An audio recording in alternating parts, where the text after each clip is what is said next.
Texas News Primetime. Campus organization holds vigil for victims of violence in the Middle East. An Austin ISD middle schooler was stabbed Thursday. Ethel Kennedy passes away at 96. SpaceX performed a successful launch Sunday. College game day will be live from UT this Saturday. This is Texas News Primetime. News made for Longhorns.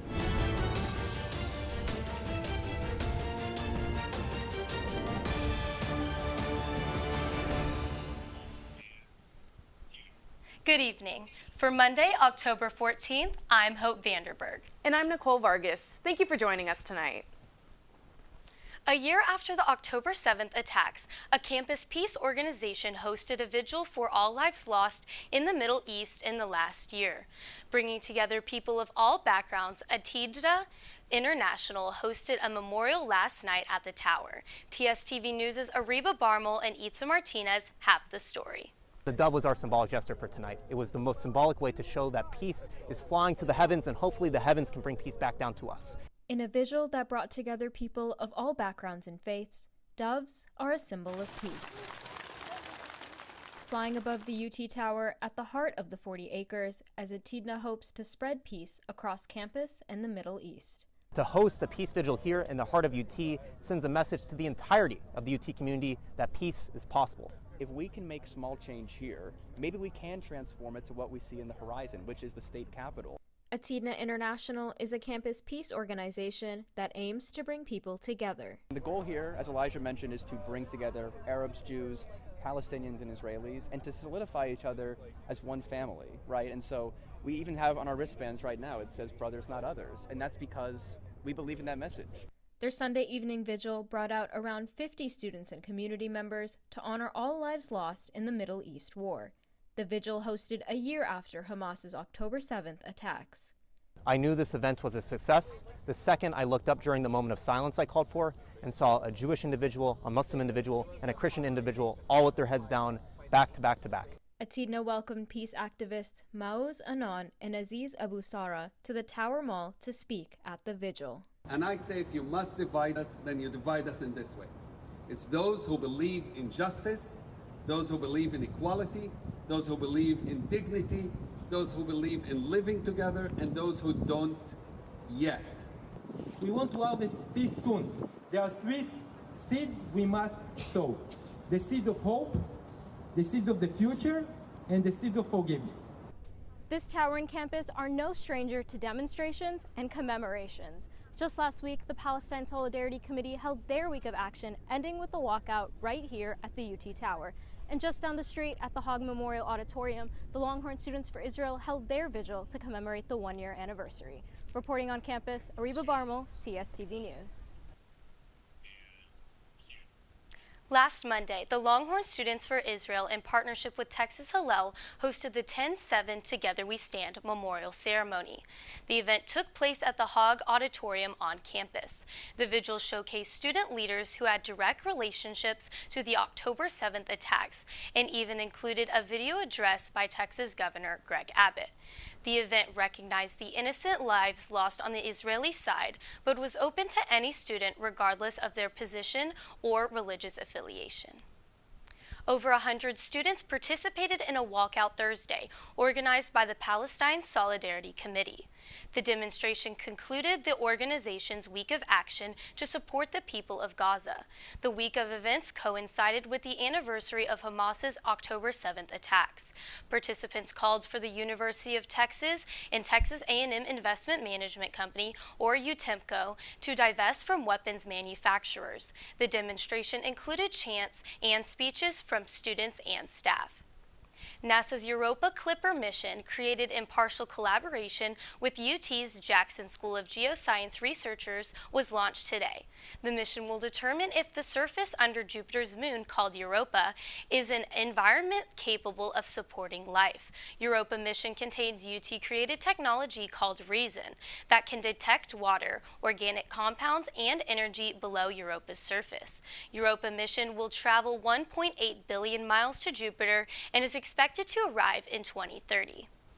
A student from Covington Middle School in Austin was stabbed on Thursday morning following a smoke bomb that set off the fire alarm system. While it has not been confirmed that these instances are related, a student is being held responsible for the stabbing, and the victim has been transported to the hospital with non-life-threatening injuries. The school is providing mental health support to those who witnessed the event and is remaining open except for the art wing in which the incident occurred. A fire spread across 55 acres of land in East Austin on Thursday. An equipment malfunction started the fire, and dry conditions combined with high winds caused the fire to spread throughout the brush in the area. No structures were damaged, and the Austin Fire Department managed to contain the fire. However, 2 firefighters were injured in those efforts. Tech company Abby is relocating its headquarters from the Bay Area to Austin. The company specializes in utilizing artificial intelligence for document processing, capturing data, and more. Abby joins a handful of big names in tech that have moved to Texas, including Google, Tesla, and X. Abby CEO Ulf Persson has said the move will help to advance AI and machine learning efforts and called Austin a, quote, growing tech ecosystem, end quote. High schoolers may soon know which colleges they can get into before they even apply.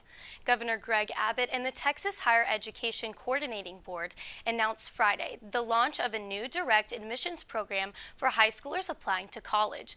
With the new program, students can upload their academic information, such as their GPA, class rank, and SAT score, to find out where they qualify for acceptance before even submitting an application. There are currently 31 universities participating in this new program. A Texas man has dropped a wrongful death suit against the friends of his ex-wife after suing them for helping his ex-wife attain illegal abortion pills 2 years ago. The claims were dropped Thursday by the legal team of Marcus Silva, who originally brought forth the suit in an anti-abortion test case. Following Silva's suit, his ex-wife's friends Amy Carpenter and Jackie Noyola countersued, claiming Silva knew about the abortion and did nothing to stop it. The case was scheduled to go on trial this month, but has now been settled as both parties have dropped their suits. On October 7th, HEB began a phased rollout of digital tap-to-pay payment options for customers. These include Apple Pay, Samsung Pay, and Google Pay, in addition to cash and card payment. The rollout began in San Antonio and will continue across the state of Texas throughout the month of October. Ethel Kennedy, the widow of former Senator Robert F. Kennedy, passed away on Thursday at the age of 96 due to complications following a stroke. Mrs. Kennedy worked tirelessly to campaign for her husband and never remarried following his death. Instead, she chose to devote her time to supporting her many children, grandchildren, and great-grandchildren. Mrs. Kennedy will be missed, but her legacy lives on. Hurricane Milton made landfall last week, bringing with it at least 9 tornadoes, 3 of which hit communities 100 miles inland in a 25-minute period. Overall, Florida has received 38 tornado reports. Areas that were affected the most include Spanish Lakes Country Club Village, Portofino Shores, Holiday Pines, and Lakewood Park. The amount of tornadoes occurring in a single day was shattered this past Thursday. This is an unprecedented occurrence for the state of Florida. With November general election less than a month away, the Democratic National Committee is taking to the skies to advertise candidate Kamala Harris's campaign. During Sunday's slate of NFL games, football fans in attendance at various stadiums nationwide could spot messages such as "Vote Kamala" and "Sack Trump's Project 2025" flown on banners and written in the sky. The DNC chose games taking place in key battleground states such as Wisconsin, Arizona, Nevada, Pennsylvania, and North Carolina. This NFL advertising push is a part of the Harris campaign's attempt to appeal to hard-to-reach voters, including men, according to a spokesperson for the DNC. The United States has deployed a THAAD battery and the troops needed to operate it to Israel. The Terminal High Altitude Air Defense, or THAAD battery, is an anti-ballistic missile defense tool that manufacturer Lockheed Martin says is effective at intercepting short, medium, and long-range missiles. In a statement regarding the battery's deployment, Pentagon Press Secretary Major General Pat Ryder underscored America's commitment to supporting Israel's defense against Iran as tensions mount between these two countries. The deployment of the billion-dollar battery comes a little over a year after Hamas attacked Israel on October 7th last year, and a couple weeks after Iran launched nearly 200 missiles toward Israeli airspace this past October 1st. North Korean officials said Sunday they are preparing strikes against neighboring South Korea following its claims that South Korea distributed airborne propaganda leaflets 3 times this past month. The North Korean defense minister said via state media that they have ordered military and artillery units near the border to prepare to open fire. South Korean officials responded to these claims, telling the Associated Press that they have reason to believe the North is preparing to first demolish roads near the border that are no longer in use. Thousands of Palestinian families in northern Gaza have limited access to food since October 1st, according to a press release by the UN World Food Program Saturday. The World Food Program is reportedly unable to operate in the region due to ongoing military operations and evacuation orders. The WFP said they have only been able to bring in enough food to sustain 4% of the over 1 million affected civilians in Gaza. The WFP will need more safe pathways into the region if they are to be able to provide relief, but added the situation could become more dire should paths not be reached in time for the winter season. When we come back, SpaceX performed a successful launch Sunday. Primetime will be right back.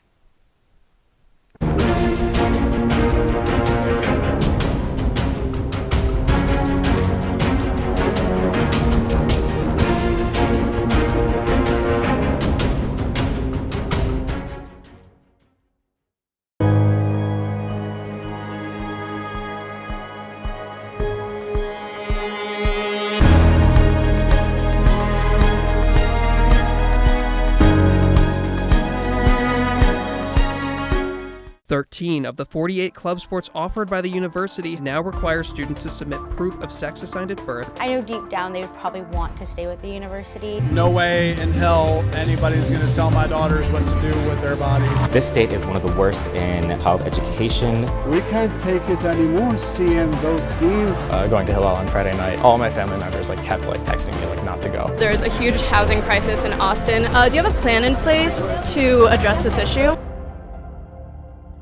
Determined to start your day well? We're up bright and early. From the enriching local stories to the weather forecast later in the day. Rain or shine, at Good Morning Longhorns, we got you covered. Comprised of a studious reporting staff going lengths to get that scoop, and a talented technical team to enhance your screen visually. As a fellow Longhorn, your mornings are better with us. So start your day the Vivo way. Good Morning Longhorns, Wednesdays at 7 a.m. Central Time on TSTV.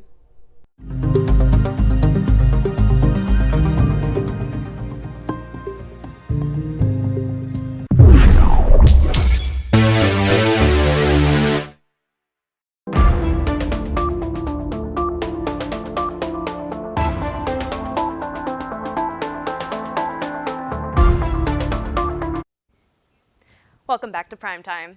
The Northern Lights could be seen in the U.S. last week. TSTV News' Audrey Wong has the latest. How are you doing today, Audrey?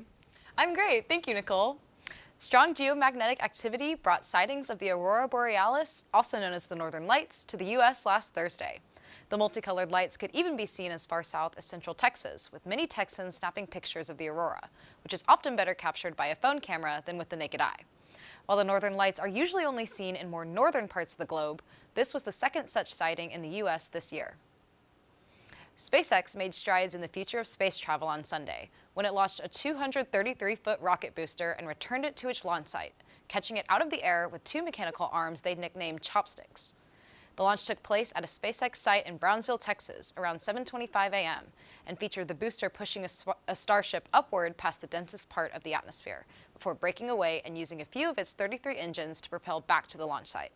This key technology is a part of SpaceX founder Elon Musk's mission to one day transport people to Mars, a feat he promises to conquer in late 2026. The future of having a robot assistant may be closer than we think. At Tesla's Cybercab event last Thursday, a group of Tesla humanoid Optimus robots assisted in the announcement of the company's new Robovan. Tesla CEO Elon Musk says these robots can, quote, do anything, unquote, from water plants to mow the lawn. Event attendees were also able to interact with the Optimuses, who handed out gift bags, mixed drinks, and even held up a hook 'em hand sign at one point. Musk hopes that the robots can be sold externally by the end of next year, with a cost of between $20,000 to $30,000 long term. Thanks, Audrey, for bringing us up to date on the world of STEM and business. We talked last week about the UT Tower Restoration Project beginning this November. TSTV News' Audrey Wong took a closer look. Perhaps the most iconic symbol of the University of Texas, besides Bevo himself, is getting a makeover. With its walls of Indiana limestone, red Spanish roofing tiles, and marble floors mined from states across the U.S., the tower opened in 1937 and has stood as a beacon of inspiration far beyond the 40 acres for the last 87 years. Not without a little wear and tear, however. You can look around, you can see areas that are discolored from just dirt over time. There's never been a real restoration of the building. Probably the thing that people will notice the most will be the windows, which if you look at closely now, most of them, the paint's faded a lot. There's a lot of rusting, a lot of the sealant and caulking that's around the windows has started to peel away. University architect and Associate Vice President for Campus Operations Brent Stringfellow is behind Project Our Tower, the next 100 years, which plans to restore the tower to its former glory. Repairs are set to commence in November on the north side of the tower and will last through summer 2027. However, that's throwing a wrench into many students' plans. Graduation photos traditionally feature the iconic monument in the background. We're having to take them earlier than expected since the tower is going to be reconstructed, and I mean, thankfully it didn't affect us, but for the next classes I feel like it's kind of a shame that it's going to be under construction and they won't have the iconic tower for their pictures and to see it every day. While perhaps inconvenient, the project promises to unveil a better and brighter tower. This is really an act of stewardship. It's about taking something that is very important to so many people and returning it to its original glory and making sure that it continues to be a vibrant symbol for people who are not even students yet, people in the future, making sure that this is an enduring symbol of greatness to not only to the state but actually to the nation as well. UT is hopeful that this short time will hopefully allow the Longhorn community to continue to enjoy the jewel of campus for many years to come. For TSTV News, I'm Audrey Wong. Campus Events and Entertainment is hosting Explore South Asia this Wednesday. Audrey, can you catch us up on life and arts news? For sure, Hope. Wanting free food, henna, and a fashion show? Campus Events and Entertainment is hosting Explore South Asia this Wednesday in the WCP Ballroom from 6 to 9 p.m. The event is free with your UT ID and will showcase many of the unique traditions of South Asian culture. For more information, go to UTexasCEE on Instagram or check out E&E on the UT Union's website. ESPN's College Game Day will air live from UT before the Texas versus Georgia football matchup this Saturday. This will be the 10th time that the pregame show has come to UT's campus. Texas appeared on the show earlier this season in Ann Arbor, where the Longhorns beat Michigan 31-12. College Game Day will air from 8 to 11 a.m. Central, with the game kicking off at 6:30 p.m. Central at Darrell K. Royal Texas Memorial Stadium. UT's Native American and Indigenous Studies program hosted an Indigenous Peoples Day celebration Monday, featuring dinner and conversation, followed by an outdoor fire gathering. The celebration took place on Indigenous Peoples Day, which is on the same Monday in October as Columbus Day, both federally recognized holidays. The event was open to anyone that wished to attend and hosted UT alumnus and community elder Sylvia Jean to bless the gathering prior to the meal. More to come on our website, tstv.news. When we come back, Texas soccer played 2 games this week for Press Box on Primetime. We'll be right back.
Welcome back to Primetime. Texas took down Oklahoma at the All-State Red River rivalry. Tyler Strimple has the latest for Press Box on Primetime. How are you doing today, Tyler? I'm doing great. So happy to be here and report on what ended up being a really amazing week for Longhorn sports. Awesome. The Red River rivalry was the big story of the weekend for Longhorn sports. How was Texas's performance on Saturday? So glad you asked. To cap off the week for Longhorn sports, the biggest story of the week, of course, the beatdown at the Cotton Bowl. The #1 ranked Texas Longhorns absolutely demolished the #18 Oklahoma Sooners 34-3 at the All-State Red River rivalry.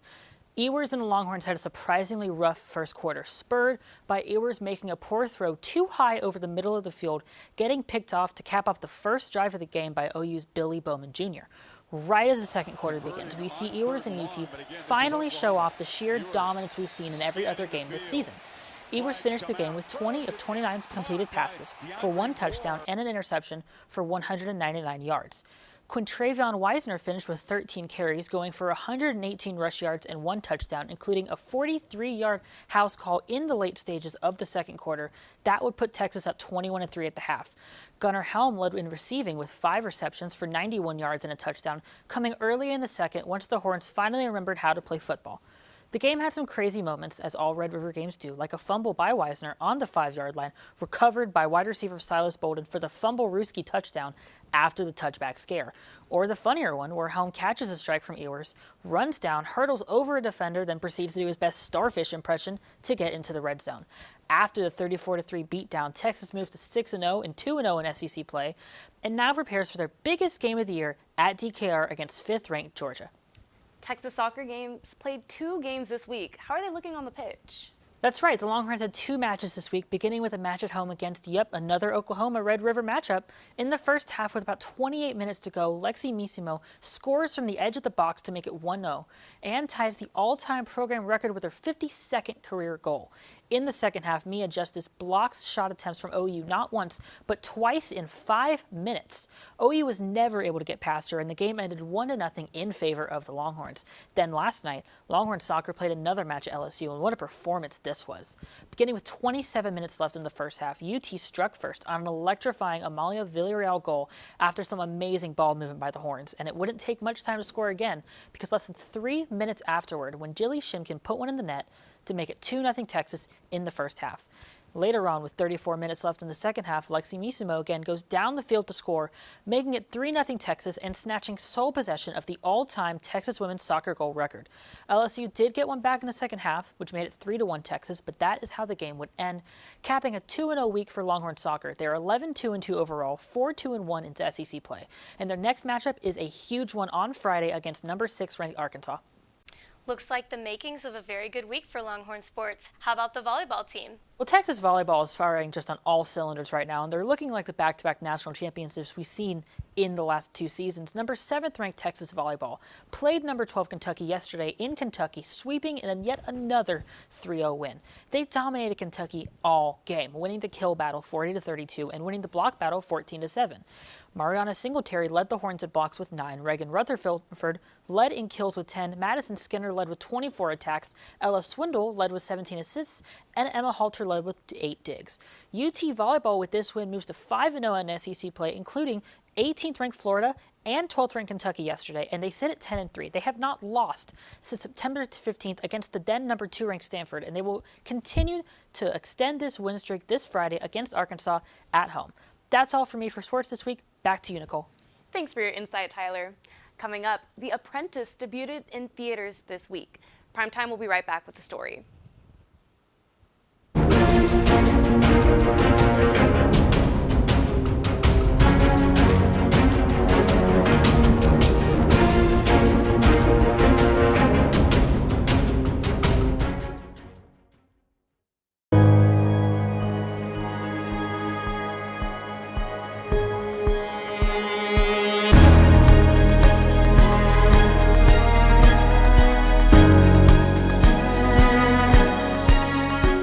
13 of the 48 club sports offered by the university now require students to submit proof of sex assigned at birth. I know deep down they would probably want to stay with the university. No way in hell anybody's going to tell my daughters what to do with their bodies. This state is one of the worst in child education. We can't take it anymore seeing those scenes.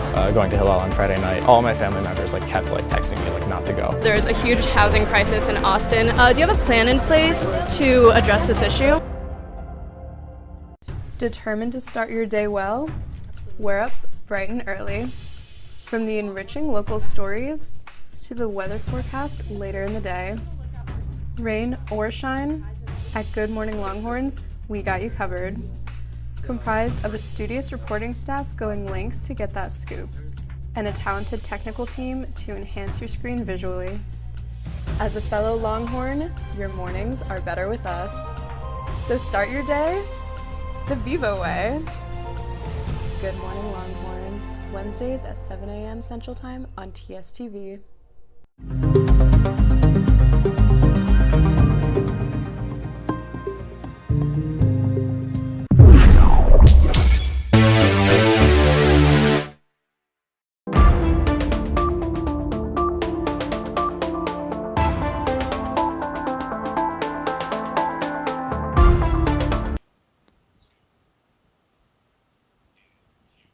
Welcome back.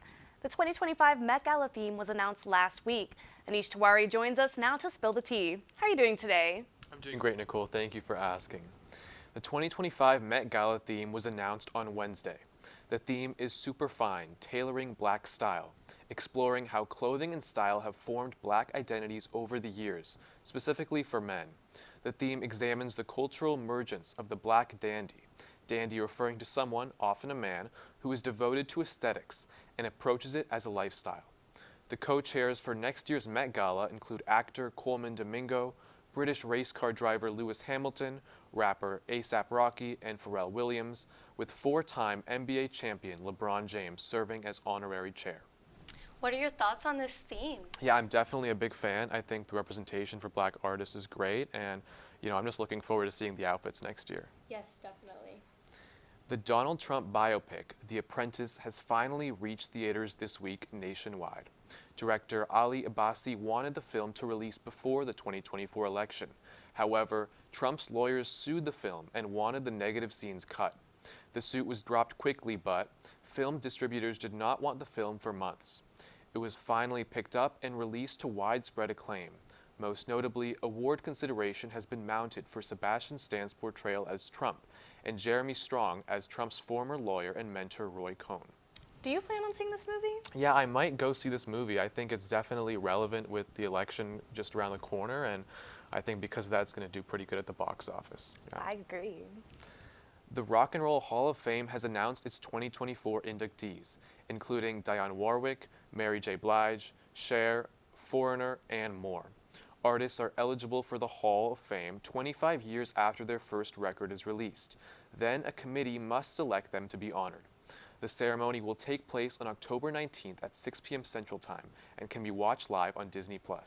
Are you a fan of any of these artists being honored? Yeah, I'm definitely a big fan of Mary J. Blige. I think she's such an icon in the rock and roll and music scene, and I'm just happy for all the artists for getting recognized for all their hard work. Yeah, it's definitely a huge honor.